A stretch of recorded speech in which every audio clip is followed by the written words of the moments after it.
Vlog के second part में आप सभी का स्वागत है। हम शादी में जा रहे थे तो कुछ ही टाइम में हम जाकर पहुंच जाते हैं सम्मेलन के अंदर। सम्मेलन अलीगढ़ में होने के कारण हमको 1.5 घंटा लगता है पहुंचने में। और हम यहाँ आकर देखते हैं तो यहाँ पर भीड़ अच्छी खासी हुई हुई थी। और फिर क्या था, सम्मेलन के अंदर आते ही हम घूमना स्टार्ट कर देते हैं। सम्मेलन के अंदर अच्छी खासी व्यवस्था भी थी और ज्यादा जोड़े न होने के कारण ज्यादा भीड़ भी न थी। और ये देखते देखते हम आगे की तरफ बढ़ते जा रहे थे।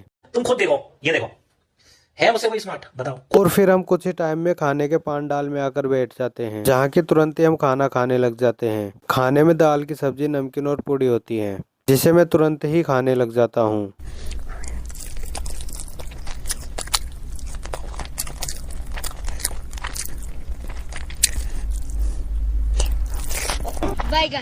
और फिर खाना खाकर फ्री हो जाने के बाद में मैं चले जाता हूँ सीधा सोहेल भाई के पास में, जहाँ की सोहेल आराम से बैठा हुआ होता है। यहाँ आते ही हमारे पास में तुरंत आ जाता है पानी, तो हम तुरंत ही पानी को पीने लग जाते हैं। और फिर हम घूमने लग जाते हैं सम्मेलन के अंदर। और फिर हम घूमने के बाद में फ्री हो जाते हैं तो हमारे पास फोन आ जाता है कि बारात की बस वापस रिटर्न गाँव जा रही है। हमारे पास फोन आते हैं, हम निकलने लग जाते हैं यहाँ से बस के ओर। और हमको लगभग यहाँ पर 6:30 बज चुके थे, जिससे कि बहुत ज्यादा शाम हो गई थी। और इस टाइम पे भी यहाँ पर भीड़ भाड़ बहुत ज्यादा हो रही थी। और फिर कुछ ही टाइम में हम जाकर पहुंच जाते हैं बारात की बस के पास में। और फिर मैं बारात की बस के पास में जाकर देखता हूँ तो हमारे आने से पहले बारात की बस बिल्कुल फुल भर गई थी, जिससे कि सीट मिलने की हमें 1% भी उम्मीद न थी। फिर कैसे भी करके मैं घुस जाता हूँ बस के अंदर। और बस के अंदर जाकर देखता हूँ तो मेरे लिए एक सीट रोक रखी थी मेरी वाइफ ने, जिसपे कि मैं तुरंत ही आकर बैठ जाता हूँ। और फिर बस यहाँ से घर आने के लिए रवाना हो जाती है, क्योंकि अंधेरा होता आ रहा था। बस चल रही थी और मैं बड़े आराम से बस के अंदर बैठा हुआ था। लगभग 1-1.5 घंटे में हम गाँव भी आ जाते हैं। बस में से उतरते ही मैं निकल जाता हूँ घर जाने के लिए, क्योंकि हम आज बहुत ज्यादा परेशान हो गए थे।